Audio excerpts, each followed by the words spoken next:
Assalamu alaikum dear students, welcome back to my YouTube channel and that is Zohar Sir's math classes. In the previous class we have discussed some basic questions of substitution method from NCERT book and that is exercise 7.2, and so far we have done 27 questions of that exercise and we are on question number 28. All these questions are solved by an important method of integration, and that is integration by substitution method, where the integrals are not in their standard forms, and by proper substitution we are reducing them into their standard forms, and after reducing them to their standard forms we are finding their antiderivatives. So here lies the next question, and that is question number 28 of the same exercise, and that's all about integration of cos x divided by square root of 1 plus sin x into dx. Obviously we have to put that thing equal to some variability whose derivative already exists in the integrand. तो अगर 1 plus sin x को देखेंगे, 1 जो constant function है इसका derivative 0 आएगा और sin function का डेरिवेटिव आएगा cos x, right? And that is already present in the integrand. So obviously put 1 plus sin x is equal to some variability, so that since we need dx, the element of integration here, but dx can be calculated by integrating this equation both sides with respect to, differentiating this equation both sides with respect to x. तो differentiation कर दो both sides with respect to x, क्या आएगा? 1 का 0 sin x का आएगा cos x, and that is equal to t का derivative आएगा dt upon dx with respect to x. Implies this can be further written as separating the variables, so it is cos x dx must be equal to dt, right? Therefore हमारा original integral जो है, that is integration of cos x dx divided by square root of 1 plus sin x, and that can be written as integration of cos x dx का value है that is dt divided by square root of 1 plus sin x को हमने put किया है t, so divided by t, and that is further equal to, yes, this can be written as t का power है square root है, मतलब razor power है 1/2 denominator में, तो न्यूमरेटर में लेके जाओ तो जो पावर है वो बनेगा -1/2, तो ऑब्वियसली आएगा ये integration of t raised power -1 divided by 2 into dt.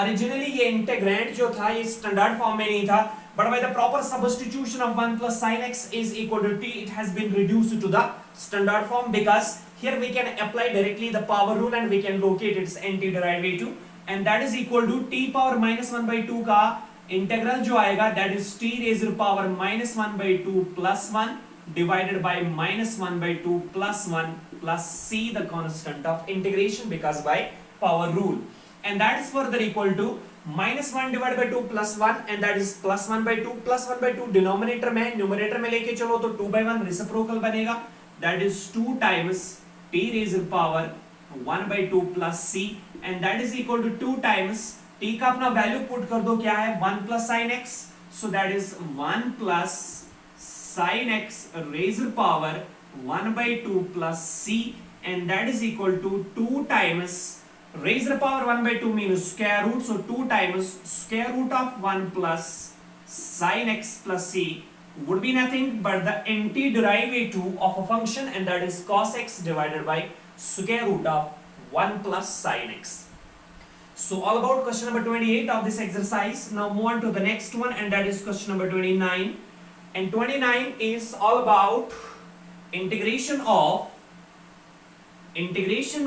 cot x into log of sin x dx. Integration of cot x into log of sin x dx. This integral, this antiderivative or primitive we have to calculate. So obviously look on to the integrand, it is not in the standard form, we cannot directly locate the antiderivative of this function, so obviously we have to make use some proper substitution, and we have to reduce this integral into the standard form, right? So अगर हम यहाँ पे log of sin x को देखेंगे, अगर log of sin x का derivative निकालेंगे तो आएगा 1 divided by sin x और sin x का अलग से डेरिवेटिव आएगा, that is cos x. So cos x minus our cos x divided by sin x, and ratio of cos and sin will give us the cot. So obviously अगर हम log of sin x को put कर देंगे तो इसका derivative जो cot x है that is already present there.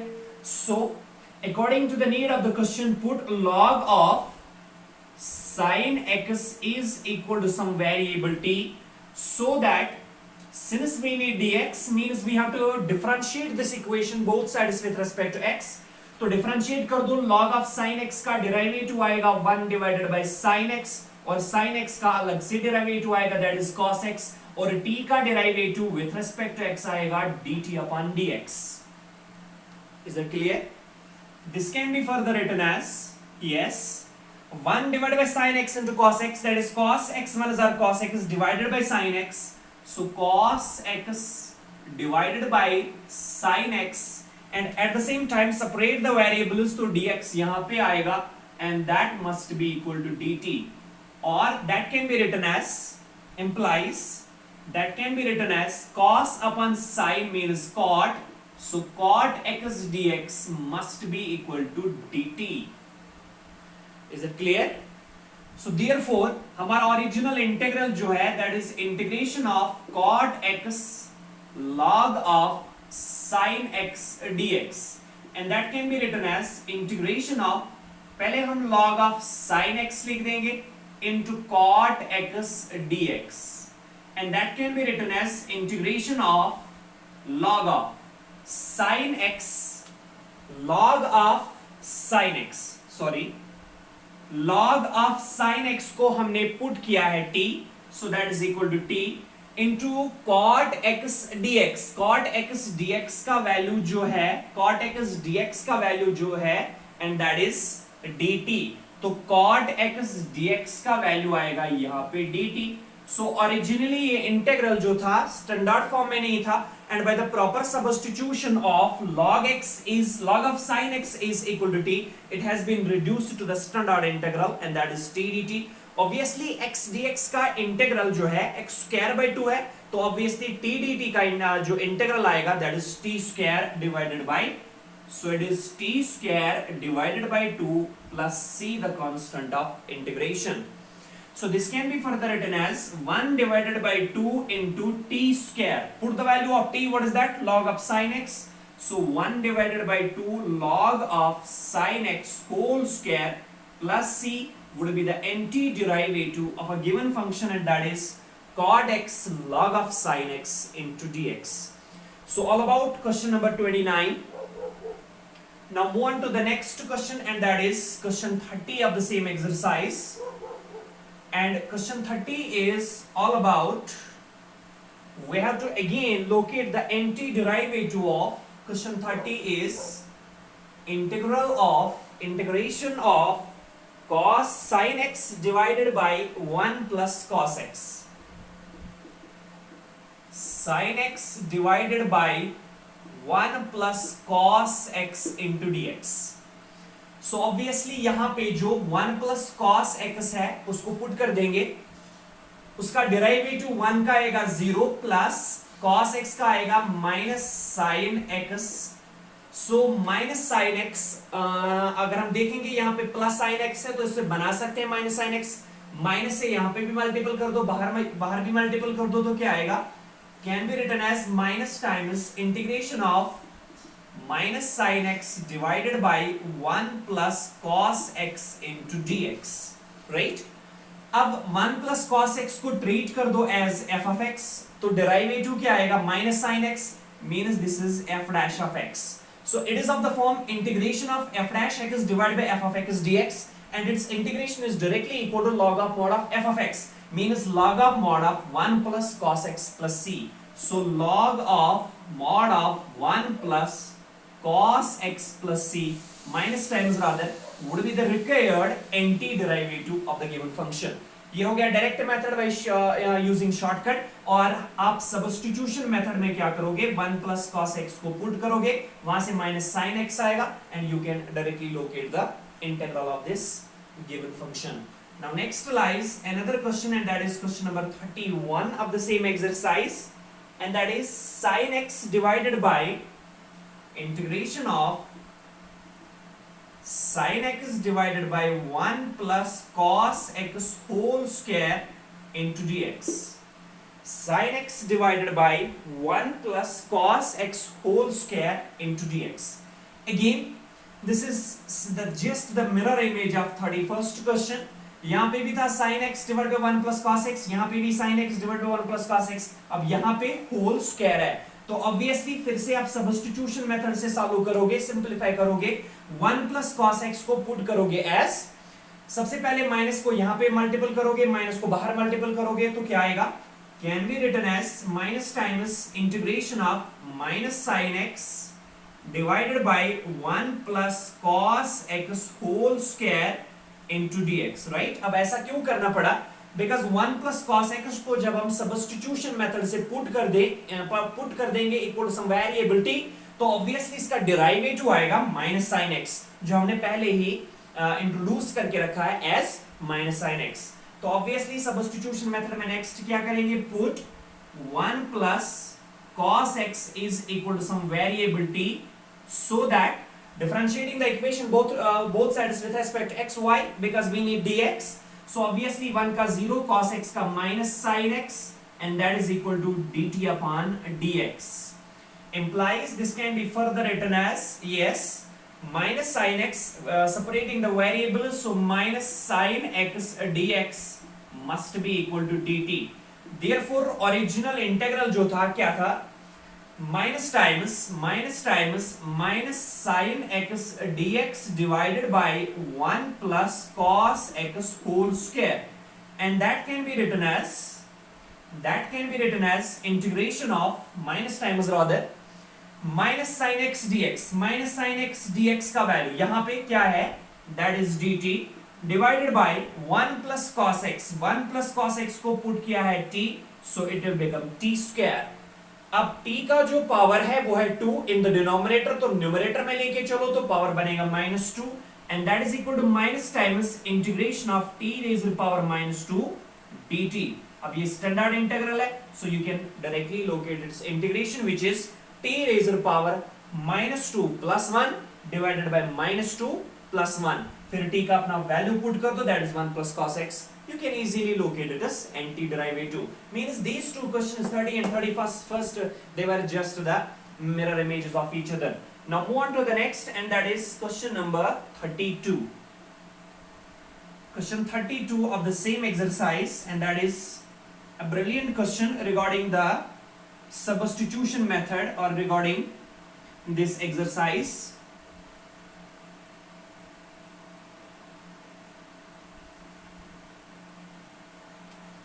And question number 32 is all about integration of 1 divided by 1 plus cot x dx.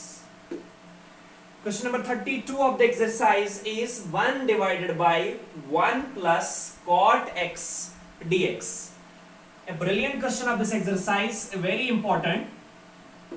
So here अगर इंटेग्रेंड को देखेंगे हम डायरेक्टली कुछ पुट नहीं कर सकते, सब्स्टिट्यूशन मेथड हम यहाँ पे अप्लाई नहीं कर सकते, क्योंकि cot x को तो पुट नहीं कर सकते हैं क्योंकि इसका डेरिवेटिव जो है वो इस इंटीग्रल में अवेलेबल नहीं है.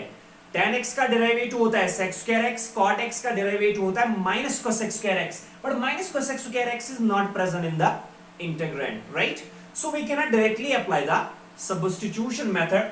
तो कैसे करेंगे, this can be written as integration of 1 divided by 1 plus cot x को रिप्रेजेंट करेंगे in terms of its ratio, and its ratio is cos upon sin, because cos x divided by sin x will yield cot x. So obviously cot x को लिखेंगे as cos x divided by sin x into dx. Is that clear? This can be further written as integration of 1 divided by, cross multiple कर दो, sin x 1 is our sin x plus 1 into cos x, that is cos x divided by sin x into 1, and that is sin x into dx. Is that clear?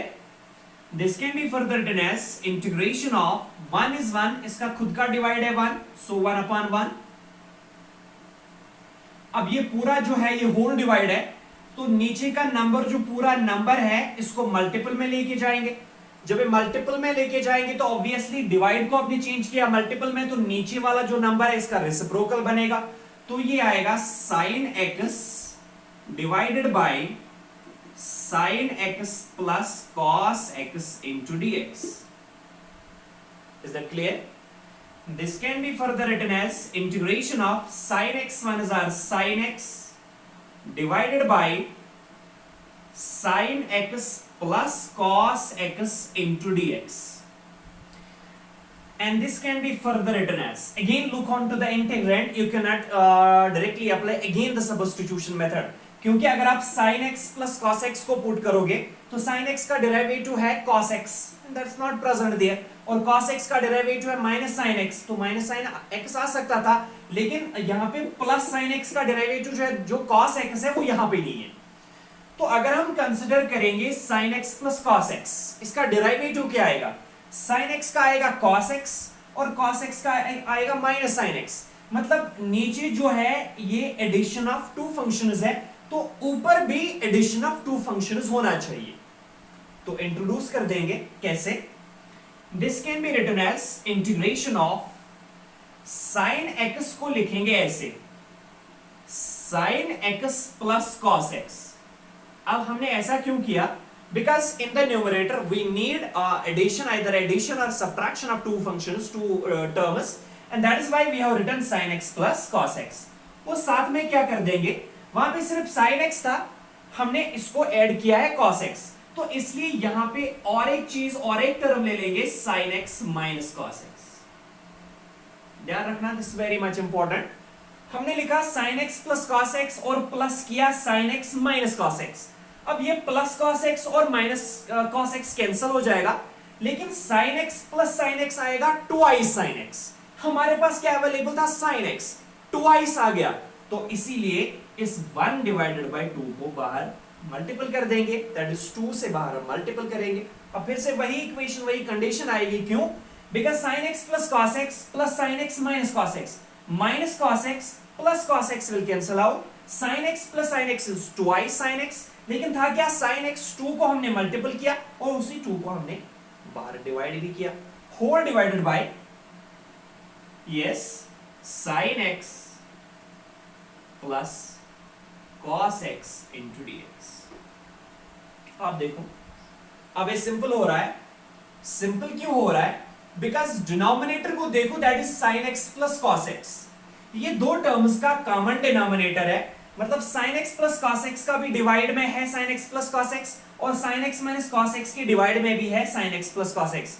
तो separate कर दो, इसका अलग से divide कर दो, इसका अलग से डिवाइड कर दो। sin x plus cos x divide by sin x plus cos x, that is 1, और 1 की इंटीग्रेशन with respect to dx obviously आएगी x, राइट? और sin x minus cos x divide by sin x plus cos x, ये भी एक form बनेगी, इसकी भी हम इजीली इंटीग्रेशन कर सकते हैं। दैट इज व्हाई हमने ये वाला स्टेप यहां पे इंट्रोड्यूस कर दिया।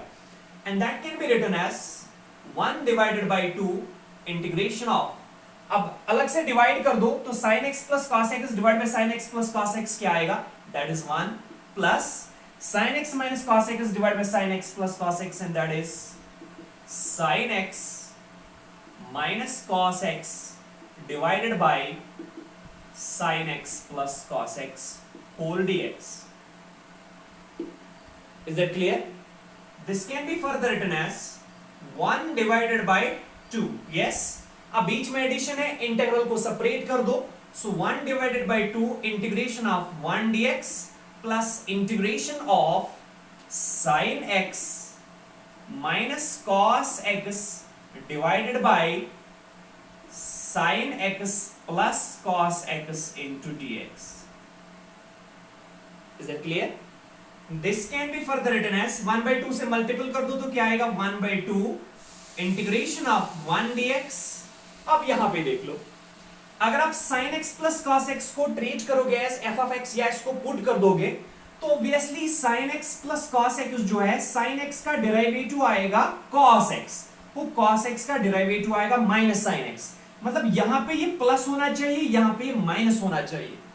तो प्लस को माइनस बनाना है, माइनस को प्लस बनाना है, कैसे? -1 को कॉमन लेके आएंगे, तो जब -1 कॉमन आ रहा है, वो -1 यहां पे कॉमन आएगा और माइनस इंटू प्लस बनेगा, माइनस इंटीग्रेशन ऑफ, यस यहां पे आएगा cos x minus sin x divided by sin x plus cos x into dx, 1/2 से मानते हैं। Is it clear? माइनस हमने बाहर निकाला है, तो जब माइनस इसमें से बाहर आएगा वो माइनस इंटू प्लस बनेगा, माइनस बाहर, ये 1/2 कॉमन मल्टीपल था तो इसका अलग से कर दिया, इसका अलग से कर दिया, राइट। अब आपने माइनस को कॉमन निकाला यहां से, तो प्लस में जब माइनस कॉमन आएगा, प्लस में जब माइनस कॉमन आएगा तो बचेगा माइनस, और माइनस में जब माइनस कॉमन आएगा तो बनेगा प्लस। तो माइनस कॉमन निकालने से जो माइनस टर्म है वो प्लस बन गई, और जो प्लस टर्म थी वो माइनस बन गई। Is it clear? So that can be written as 1 divided by 2 integration of 1 dx is obviously equal to x minus 1 divided by 2. Look here, treat sin x plus cos x as f of x. So obviously this derivative must be equal to sin x का derivative cos x और cos x का derivative minus sin x, तो obviously ये f dash x है, ठीक है। So integral is of the form f dash x divided by f of x dx, and its integration directly we know that is equal to log of mod of f of x, means log of mod of what is f of x? So sin x plus cos x plus c the constant of integration. Because यहाँ पे reason दे देंगे, यहाँ पे एक हमने standard theorem use कर रखी है, स्टैंडर्ड रिजल्ट यूज कर रखा है, and that is integration of f dash x divided by f of x dx, and that must be equal to log of mod of f of x plus c the constant of integration, and 1 divided by 2x minus 1 divided by 2 log of mod of sin x plus cos x plus c would be nothing but the antiderivative of an important integral, and that is 1 divided by 1 plus cot x. Now lies the next one, and that is 33. And 33 question is just the mirror image of 32. Why? Because in that question we need to find integration of 1 divided by 1 minus tan x into dx. These two questions, they are just the mirror images of each other. So यहाँ पे था 1 divided by 1 plus cot x, और यहाँ पे है 1 divided by 1 minus tan x. तो obviously यहाँ पे भी कोई substitution method directly हम put नहीं करेंगे, तो यहाँ पे आपने cot x को रिप्रेजेंट किया था cos x by sin x, यहाँ पे tan x को रिप्रेजेंट करेंगे as sin x divided by cos x. फिर इसी तरह प्रोसीड करके हम अपना इंटीग्रल जो है, एंटीडेरिवेटिव जो है, फाइंड करेंगे। तो ऑब्वियसली एक सिंपल सा क्वेश्चन है, you will try it. So it is all about question number 33 of this exercise. Now there are some more questions of this exercise, but that we will discuss in the next class.